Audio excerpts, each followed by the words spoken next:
Buen día chicos, ¿cómo les va? Gracias por venir a Industria. Vamos a continuar con el módulo 2, que es la enfermedad por reflujo gastroesofágico. Van a disculpar, pero la verdad tuve la intención de corregir sus exámenes, pero no lo pude hacer. Dios, mediante esta semana, van a llevar directamente el hachazo. Pero yo les prometo que antes de subirlo al sistema, se les voy a mostrar la nota. Usualmente lo hago en el hospital, así que van a tener que ir y verlo uno por uno el examen, porque aunque no lo crean, yo sé que le sacan fotos, que le pasan a sus compañeros, se pasan entre ustedes, para otras generaciones, así que otras generaciones, no para nuestros hijos. Bueno, la enfermedad de reflujo gastroesofágico comprende un conjunto de síntomas o lesiones del esófago causados por el retorno del contenido gastro o gastroduodenal hacia el esófago. Su nombre lo es. Reflujo gastroesofágico. Y por ciertas situaciones que vamos desarrollando a continuación, ese contenido va a volver hacia el esófago y puede causar diferentes tipos de lesiones. En el consenso de Montreal se define el RG como la condición que se desarrolla cuando el reflujo del contenido gástrico ocasiona síntomas molestos, característicamente quemadura retroesternal conocido como pirosis. Puede haber regurgitación. Les va a tocar pacientes que les van a decir en la consulta: doctor, tengo la famosa vinagrera, que como estoy un rato diciendo que todo ese contenido vuelve hasta mi garganta y lo siento como vinagre, amargo, no me gusta. Entonces, síntomas característicos de esta enfermedad. Y también la pirosis, que es la sensación de quemazón, quemadura retroesternal, detrás del esternón. ¿Por qué? Porque el esófago ya está sufriendo. En la clase anterior vimos el esófago, sus características, su fisiología, etc., ¿no? En la epidemiología de otras naciones americanas, sobre todo, es una entidad muy frecuente en ciertas partes del mundo, como por ejemplo los estadounidenses. ¿Por qué? Porque la mayoría de su población son obesos y la obesidad es un factor muy importante en este tipo de enfermedades. Se ha demostrado que el 3 al 4% de la población general tiene esta enfermedad y la prevalencia aumenta hasta un 5% en personas mayores de 55 años. Las mujeres embarazadas tienen una incidencia más elevada de los síntomas. ¿Por qué? ¿Alguien tiene una idea de por qué? Nos estresamos. Más o menos, pero viene más que todo por un ámbito mecánico. ¿Por qué la... Hable fuerte, hable fuerte. Porque no es así. Exactamente. El útero, al estar gravídico, va a generar un espacio, va a ocupar un mayor espacio a nivel abdominal, lo cual va a desplazar los órganos, incluyendo el estómago, y puede tener mucha mayor sintomatología. Es diferente a tener complicaciones, que los varones son el índice del género que tiene mayor incidencia de complicaciones. ¿Por qué? Porque a los hombres nos vale madre el tratamiento. No tomen cerveza igual, tomamos, ¿no? Entonces, son diferentes parámetros, pero muy similares. Existe un reflujo fisiológico en ciertas condiciones normales, especialmente en las comidas que pueden ocurrir. En ciertas comidas pueden ocurrir episodios de reflujo gastroesofágico. Como por ejemplo, ustedes van a comer, qué sé yo, una excelente hamburguesa buenísima, riquísima, bien pesada, y encima se toman una gaseosa, una Coca-Cola bien fría, lo cual va a producir una reacción química a nivel del estómago. Va a aumentar esa presión y en el momento de que se libera con el famoso eructo puede refluir cierta cantidad. Pero ese número de episodios no debe exceder los 50 episodios en 24 horas, que es un parámetro importante de definir que esta enfermedad. Son de corta duración y sobre todo no ocurren durante la noche, solamente son ocasionales, sobre todo en los actos después de ingerir alimentos. No produce síntomas ni lesiones de la mucosa esofágica ni en la pH-metría, y el porcentaje en a lo largo del tiempo el pH esofágico es menor al 4%. En cambio, un reflujo patológico, cuando los episodios de reflujo exceden en número y duración. ¿Cuánto era el número normal? 50-24. Entonces tenemos más de 50 episodios en 24 horas. Aparte de eso, ¿cuándo vamos a considerar que es patológico? ¿Por las noches? Ya puede haber Cuando es por duración. la que no sea, o sea, que sea en la noche. O sea, Allá dice, mira, ocurre tanto en el día como en la noche. Producen síntomas y puede haber lesión en la mucosa esofágica. La pirosis es una sintomatología característica de esta enfermedad. Entonces, recapitulemos. Patológico cuando excede el número de episodios, ocurre tanto de día como de noche, produce síntomas y a la larga van a haber lesiones de la mucosa esofágica. Ahí hablamos de un reflujo patológico. ¿Cuál va a ser la fisiopatología? Hay puede producirse a través de diversos mecanismos, como un reflujo excesivo, relajaciones transitorias del esfínter esofágico inferior, una motilidad anormal, retraso del vaciamiento gástrico, resistencia epitelial, condiciones mecánicas como las hernias de hiato, etc. En muchos casos el reflujo gastroesofágico es ácido, pero también puede ser discretamente o débilmente ácido o incluso no ser ácido. En la mayoría de los casos, ¿qué va a ser?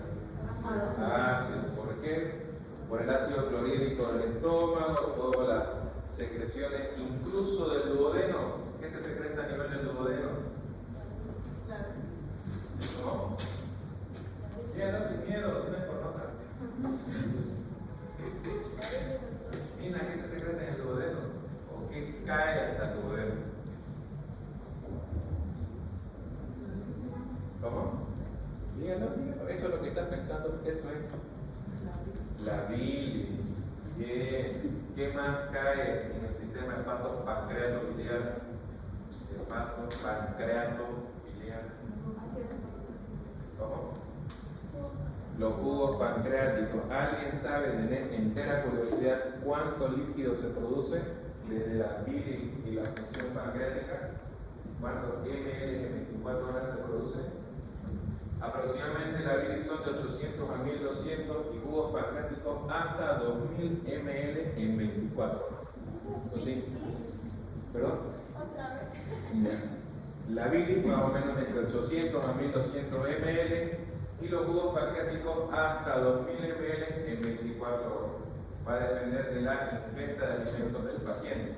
Entonces, si nos ponemos a pensar que un paciente va a tener aumento de la frecuencia o número de episodios del reflujo e incluso pueden ser duodenales, va a haber mucha diferencia a nivel de lo que viene a ser el pH del reflujo. Puede ser bien ácido, levemente ácido, porque la bilis, por ejemplo, es extremadamente ácida, es amarga. En cambio, los jugos pancreáticos no tienen un pH más neutro. Entonces, si el paciente cuenta con reflujo duodenogástrico, va a ser diferentes características. Este aspecto es importante, en especial cuando los pacientes no mejoran con los tratamientos habituales. Hay que descartar o inmiscuir un poco más cuál puede ser el tipo de secreción o reflujo que ese paciente va a tener. La fisiopatología del reflujo es multifactorial. Contribuye de manera fundamental la incompetencia del esfínter esofágico inferior. En la clase anterior vimos cómo había la acalasia, ¿cierto? Cómo las fibras musculares no se relajan y va a haber un aumento de la presión, lo cual no va a permitir el paso de los alimentos y a su vez el mismo reflujo. En este caso es totalmente lo contrario.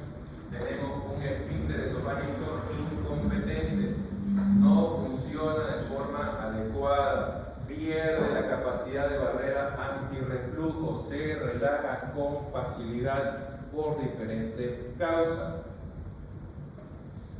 Cuando su presión de reflujo es anormalmente baja, inferior a 8 milímetros de mercurio, es un esfínter hipotenso, si su longitud es pequeña, menor a los 2 centímetros, que es un esfínter corto, o cuando su situación en la unión tóraco-abdominal es inadecuada. Son características anatómicas que pueden comprometer a este esfínter esofágico inferior y volverlo incompetente. No funciona. Los alumnos internos en el hospital no funcan. ¿Está acá alguna duda, alguna pregunta? ¿No? El mecanismo con más frecuencia que provoca la incompetencia del esfínter esofágico inferior es la presencia de relajaciones transitorias de este mismo que son espontáneas e inadecuadas, que no están relacionadas con la dilución.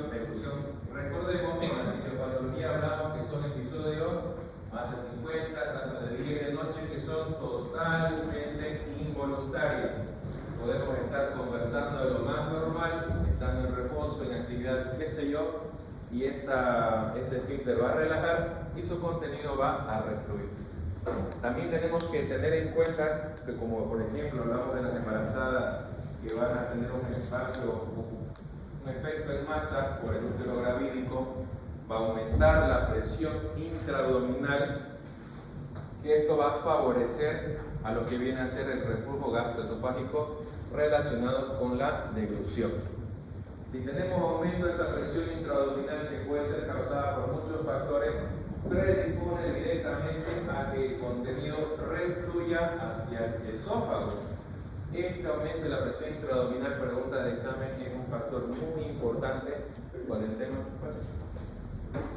para lo que viene a ser el reflujo. El aclaramiento esofágico es la capacidad del esófago para vaciar de forma rápida, completa, el contenido gástrico refluido. Su mecanismo defensivo, cuya alteración determina con mayor gravedad el reflujo gastroesofágico. Entonces, si tenemos un paciente que va a contar con esta enfermedad, va a refluir de forma repetitiva, más de 50, causando síntomas, el mecanismo de defensa del esófago es el aclaramiento, donde en reacción química con los componentes ácidos del contenido refluido va a ser trabajarlo más de lo normal para poder vaciar nuevamente el contenido hacia el esófago. Me imagino que algunos de ustedes en alguna oportunidad han debido experimentar esa sensación de que refluye hacia el esófago, sienten esa sensación amarga, pero usualmente desaparece inmediato, en condiciones normales, ¿no? Fisiológicas. En el aclaramiento esofágico participan 3 factores. Uno, la acción de gravedad. De entrada, si alguno, por ejemplo, está el paciente recostado, o semifowler, o semi-echado, y tiene este episodio de reflujo, por reflejo natural, ¿qué va a hacer? Se va a inclinar hacia adelante, o en su defecto se va a parar, para que la acción de gravedad ayude para que todo ese vaciamiento, el aclaramiento esofágico sea mucho más rápido. Esa gravedad favorece la limpieza esofágica, que lo hace más eficaz en bifedestación comparado a estar echado o en decúbito. La acción de la saliva con su capacidad de arrastre y tamponamiento también es muy importante en este tipo de mecanismos de defensa. Y de forma fundamental, la actividad motora normal del esófago propulsa el contenido del esófago hasta el estómago. Estos son 3 factores muy probables, preguntas de examen, sobre todo en su práctica.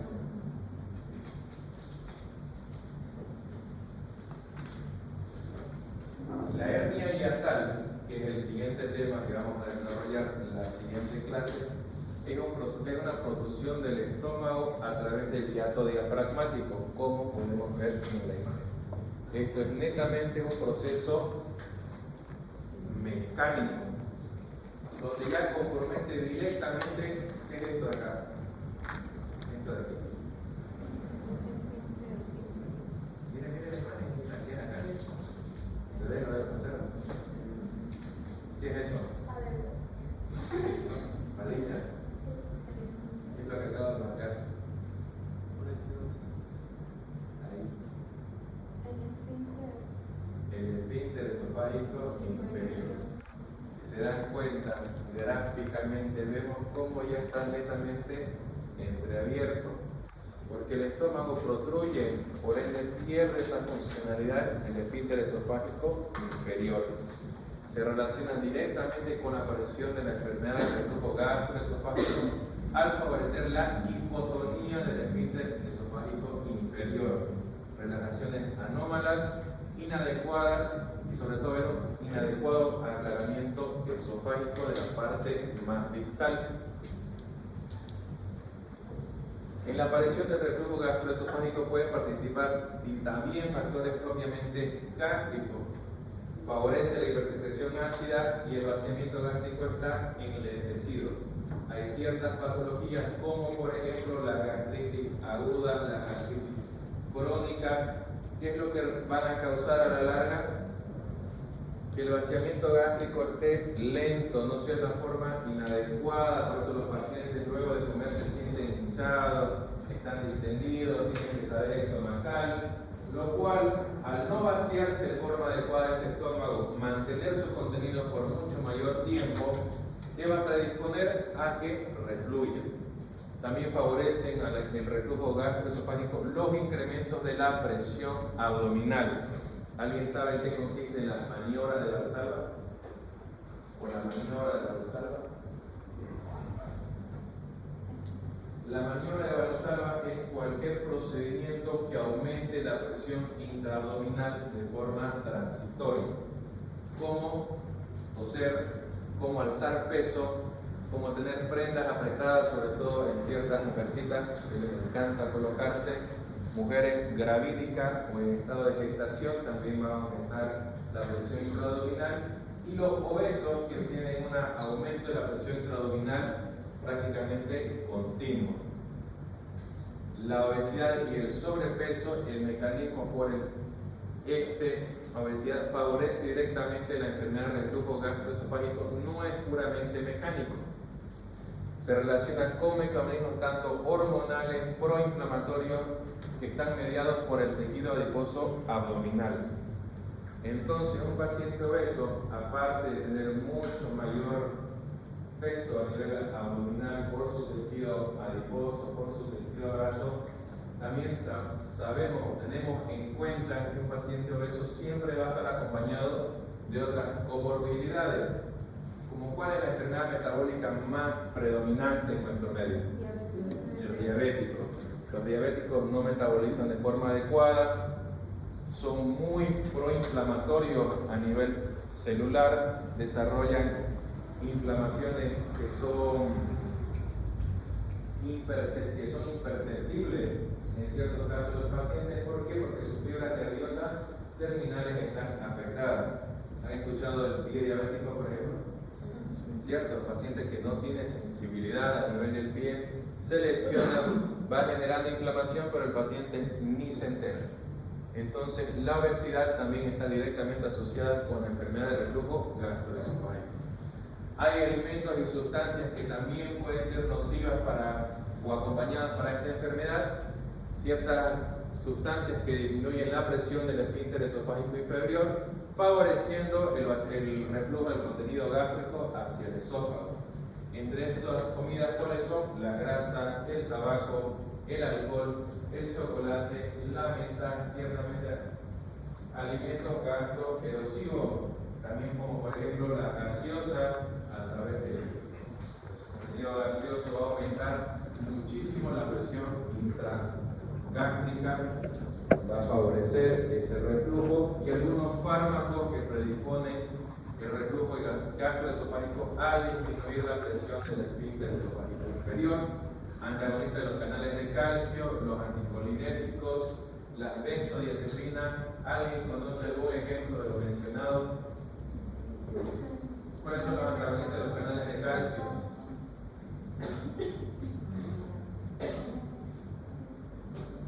¿Han llevado fármaco? Sí. ¿Qué materia?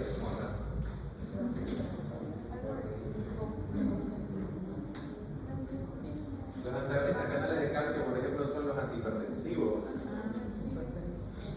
¿Y las benzodiazepinas? Clonazepam, diazepam. alprazolam, alprazolam, todas esas componentes, incluso algunos derivados como pueden ser el escitalopram, que son utilizados en pacientes con trastornos de ansiedad, o incluso personas que quieren bajar de peso, que al controlar su ansiedad disminuyen el nivel de apetito, entonces puede generar a la larga o en ciertas ocasiones este tipo de enfermedad. No es que todo lo que consuman esto va a sí o sí desarrollar la enfermedad, no. ¿Cuál va a ser las manifestaciones clínicas de este paciente? No se olviden, característico de la enfermedad, la pilosis rectoesternal. La sensación de quemazón detrás del esternón es netamente característico del reflujo, de la enfermedad de reflujo gastroesofágico. Suele aliviarse con antiácido y se produce después de algunos alimentos que relajan el esfínter esofágico inferior. Va a haber regurgitación, va a haber disfagia, generalmente por estenosis péptica, y algunas hemorragias gastrointestinales como ser hematemesis o melena, que ocurren en el 2 al 6% de los pacientes, que eso lo vamos a desarrollar casi al final del módulo, ya que es algo muy poco frecuente relacionado con el reflujo gastroesofágico. Otras manifestaciones extraesofágicas, ¿cuáles van a ser? La disfonía, el olor faríngeo, otitis, laringitis, neumonía, apnea, bronquiectasia.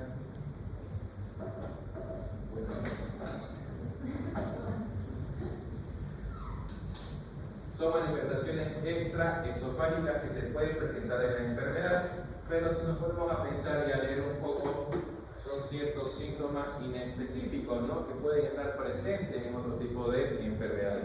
¿Cuál es lo importante? Manifestaciones esofágicas. ¿Alguien sabe por qué puede haber, por ejemplo, la disfonía? Por el ácido del pH puede evitar la cuerda vocal. Sí. ¿Y la neumonía? Bueno, la neumonitis química.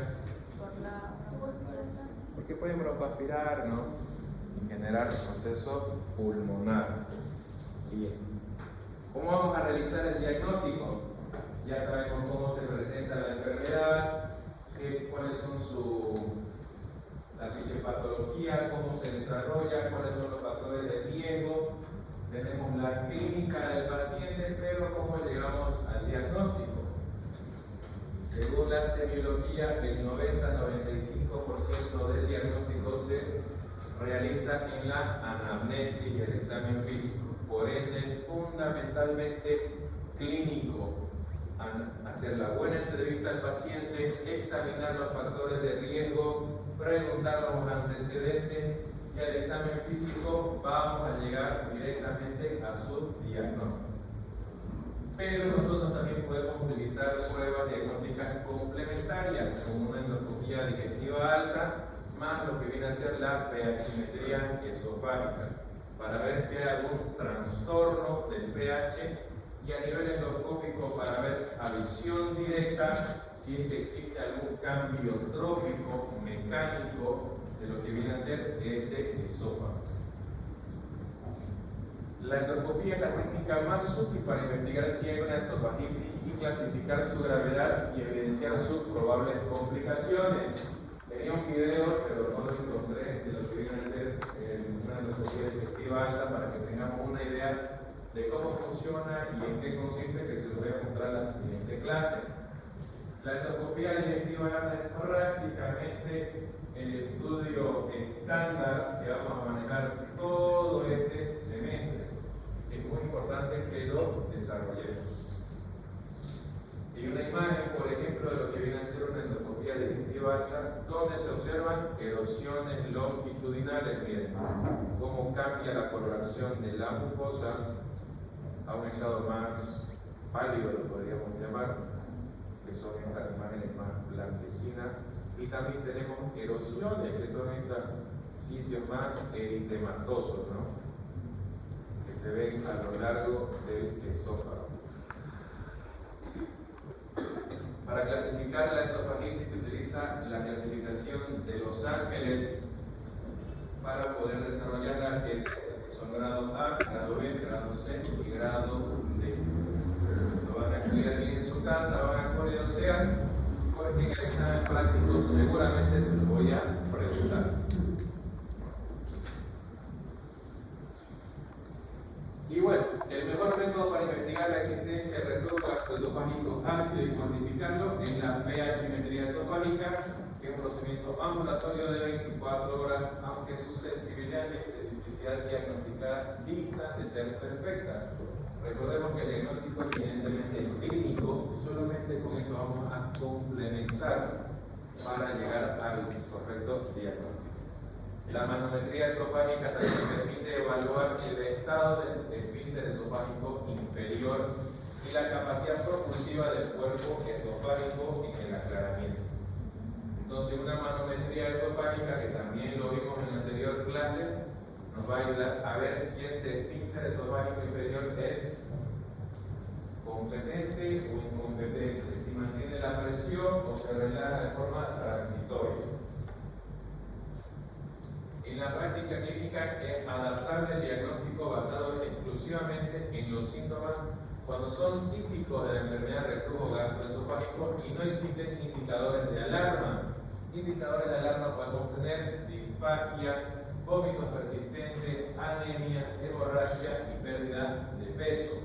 En algunos pacientes, que por ejemplo voy a ver un poco, cuando hay erosiones, pueden haber lesiones vasculares pequeñas que van a predisponer el sangrado continuo, una pérdida insensible de sangre, que a la larga puede desarrollar anemia, puede desarrollar otro tipo de enfermedades. Ahora, ¿cuál va a ser nuestro tratamiento?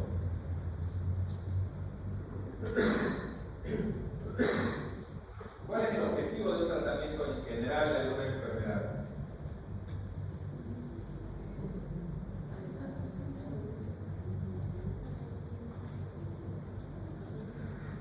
¿Qué es lo que buscamos cuando queremos hacer un tratamiento a un paciente? Aliviar los síntomas, reincorporar al paciente a su vida cotidiana de la forma más natural posible. Y obviamente tratar de evitar la recidiva, tratar de evitar de que no vuelva a pasar. ¿Y cómo hacemos eso? Orientando al paciente en sus cuidados higieno-dietéticos, que si tiene, qué sé yo, es diabético, sugerirle que vaya con el endocrinólogo. Tengan en cuenta que nosotros sugerimos, indicamos el tratamiento, pero va a depender de cada paciente si lo hace o no. Y ahí ya escapa nuestra buena voluntad. Entonces, en el tratamiento el objetivo es la remisión de los síntomas y la curación de los esofagitis cuando ésta existe. Y esta enfermedad crónica es con tendencia natural a la recidiva, que puede a la larga recidivar de forma natural, porque puede haber factores mecánicos que por más tratamiento que nosotros hagamos va a persistir la signosintomatología, como por ejemplo la hernia de hiato. La hernia de hiato, le demos lo que le demos, como ser una lesión mecánica, va a estar, y mientras el paciente esté con tratamiento, que eso lo vamos a ver, va a estar tranquilo. Cumple el tratamiento, por último lo abandona y los síntomas vuelven porque hay una lesión mecánica que lo compromete a largo plazo. ¿Cuáles son las medidas terapéuticas disponibles? Son las recomendaciones generales, como las había mencionado: cambiar el estilo de vida higieno-dietético, tratamiento farmacológico y en ciertas ocasiones quirúrgico. Hay que evitar los alimentos y los fármacos que favorecen la incompetencia del esfínter esofágico inferior, abstenerse de fumar, y es fundamental que los individuos obesos reduzcan su peso. Actualmente hay muchas técnicas ya para perder peso, muy importante. En el tratamiento hay que evitarse las prendas que compriman el abdomen, no deben ingerirse alimentos en las 3 horas previas a acostarse o a dormir, y se aconseja elevar la cabecera más o menos 15 a 20 centímetros de altura. Con esto de favorecer ¿qué? La gravedad. ¿Qué fármacos tradicionales vamos a utilizar? Antiácidos, procinéticos e inhibidores de la secreción ácida o inhibidores de la bomba de protones. Acuérdense esta triada que igual se la voy a preguntar en el examen. Para todo proceso esófago gástrico es muy importante estos tres pilares que prácticamente son fundamentales para las enfermedades que vamos a ver después de este tema, que son los antiácidos como tal, los inhibidores de la bomba de protones, como el omeprazol, esomeprazol, que nos van a ayudar, como su nombre dice, inhibir la bomba de protones, inhibir lo que viene a ser la secreción ácida a nivel del estómago. Segundo, los antiácidos agregados como ser el sucralfato, el bonagel, el magaldrato, que ya lo han debido ver o escuchar en alguna oportunidad.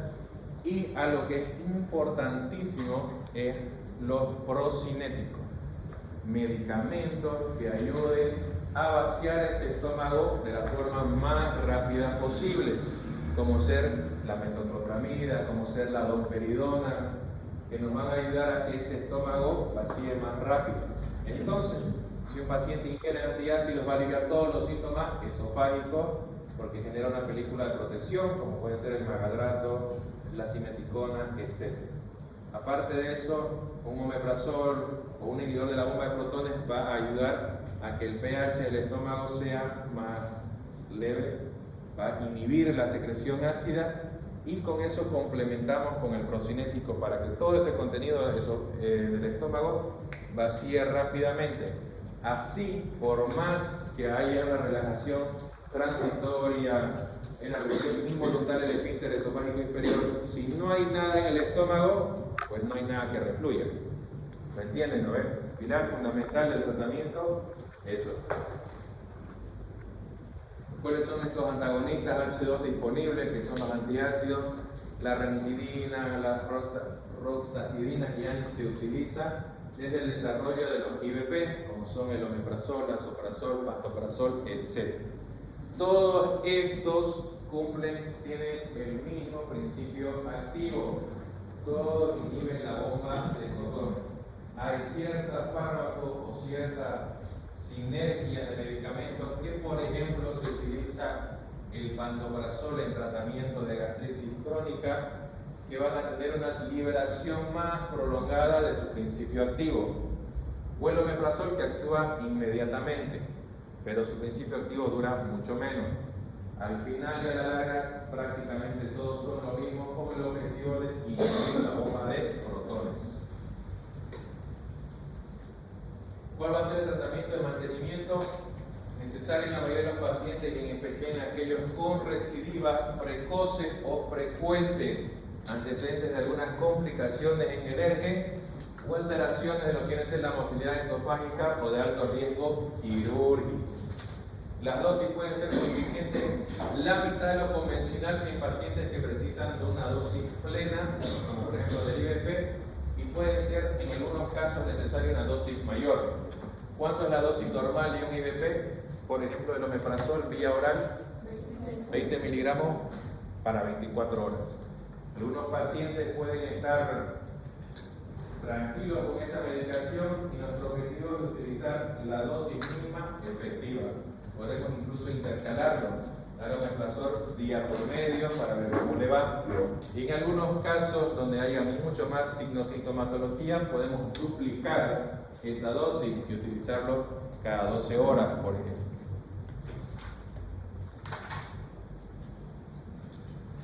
En ciertas ocasiones, el paciente al tener lesiones mecánicas, no por, como les dije, por más medicamentos que le demos, la resolución va a ser quirúrgica. Es una alternativa al tratamiento médico a largo plazo y los principales candidatos son los pacientes jóvenes que no exista algún riesgo asociado. También se debe considerar si tolera el tratamiento farmacológico o no, y también lo que vienen a ser las recidivas en algunos pacientes que se demuestra el fracaso del tratamiento farmacológico. La técnica de antirreflujo que se utiliza es la funduplicatura. Ahí vemos en la imagen cómo el fundus gástrico, que era el cuernito que tenía el estómago, literalmente se lo envuelve en 360 grados hacia el esófago y se hace una sutura o una aplicatura, una aproximación, una fijación del estómago. Esto con el objetivo de reducir la capacidad del estómago para generar presión y reforzar lo que viene a ser el esfínter esofágico inferior. Recordemos que estos pacientes tienen un esfínter esofágico incompetente y con esta técnica quirúrgica, aparte de quitar espacio, reforzamos lo que viene a ser el esfínter esofágico inferior, que tenga mayor resistencia.